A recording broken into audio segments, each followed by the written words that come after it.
MyPillow CEO Mike Lindell is once again moving the goalposts on his Trump reinstatement fantasy, as of course QAnoners get kind of restless.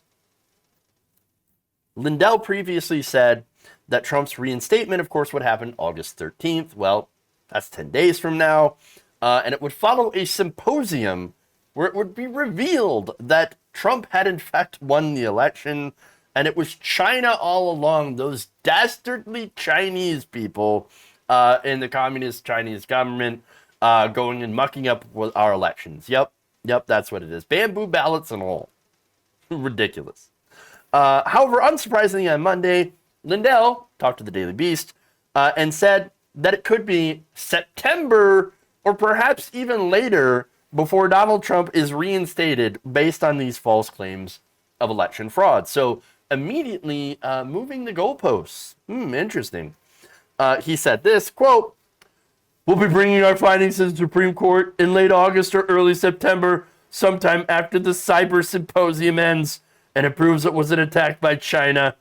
When I gave my prediction about August, and that was several months ago, that was an estimate at the time, but it took so long to get the symposium set up. However long it takes for the Supreme Court to take it up and decide on this, I can't predict that. I'm not the Supreme Court."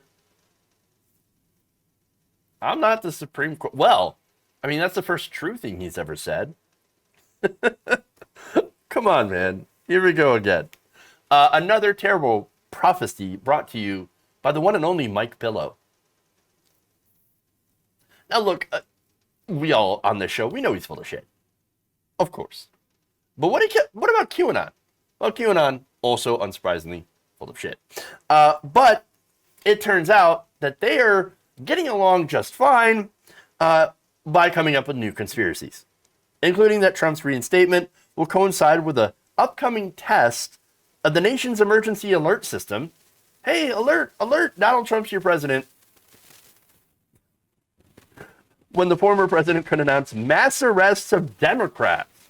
Oh, they would love nothing more than to arrest their own political opponents. Please, tell me who the fascists really are. Come on.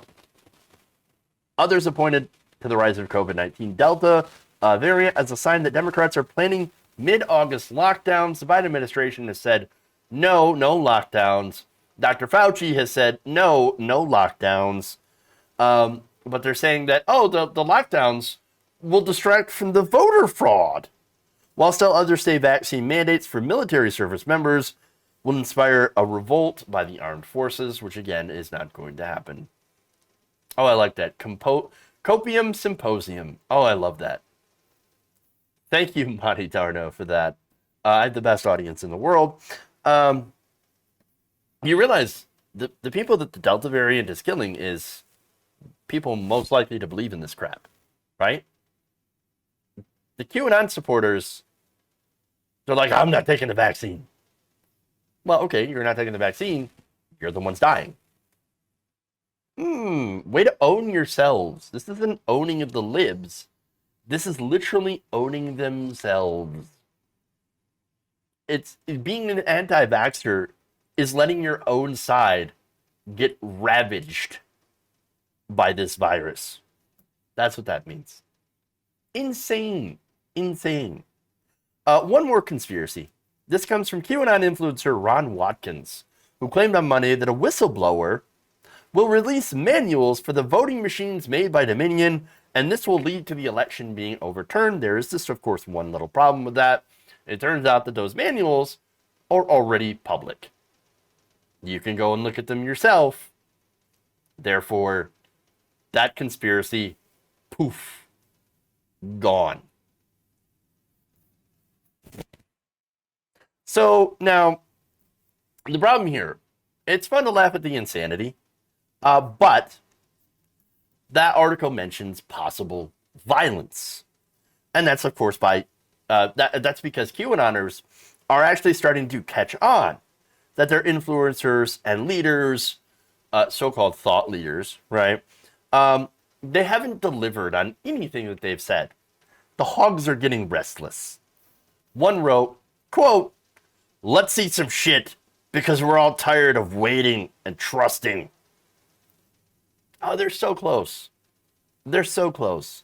If they could only realize that they're being taken for a ride and that Trump and Watkins and MyPillow, they're full of shit and or crack, or they don't have anything. They've got nothing. They've got nothing.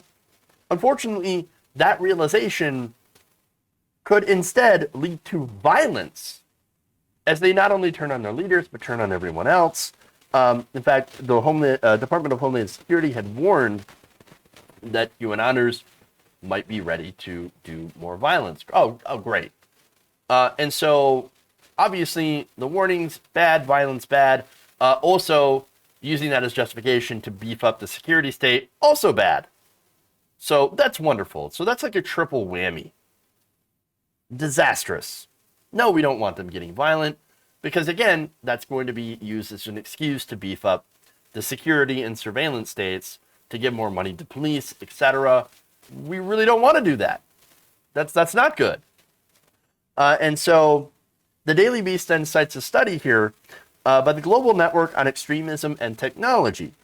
Quote, perhaps the largest concern arising from these failed predictions is that QAnon supporters are beginning to feel led to take matters into their own hands, after seeing that they cannot expect political or military leaders to implement their vision, the study authors wrote.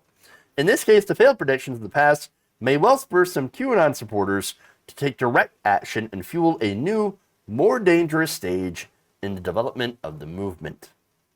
Meaning we could end up seeing, and I hope not, but we could end up seeing more people like the guy at Comet Pizza, for example, who busted in with a gun, thought he was saving the children. There were no children. There was no basement. There was no place for the children to be tied up in. And yet, this guy busted in, convinced that he was right, that he was doing the right thing, and nearly got people killed. Thankfully, he did not. But what about next time? That some lunatic picks up an easily accessible weapon and thinks he's going to go save the children. And so here's the thing. This is the biggest tragedy of the entire QAnon nonsense. They think they're the heroes of the story. I mean, they're filled with so much lies and propaganda that they have been duped into believing that they're the heroes. In reality, of course, they're the villains. But they've been taught this by, again, conservative media, the pervasive spread of conspiracy theories that some randos came up with online in order to get clicks and views on YouTube. And that's really, again, the saddest thing that I've ever seen. It's sad and, of course, dangerous. If you enjoyed this video, please give us a like and share with your friends. You can subscribe and help out the channel by becoming a patron. It's patreon.com/Jeff Waldorf, or you can become a channel member as well by hitting the join button below.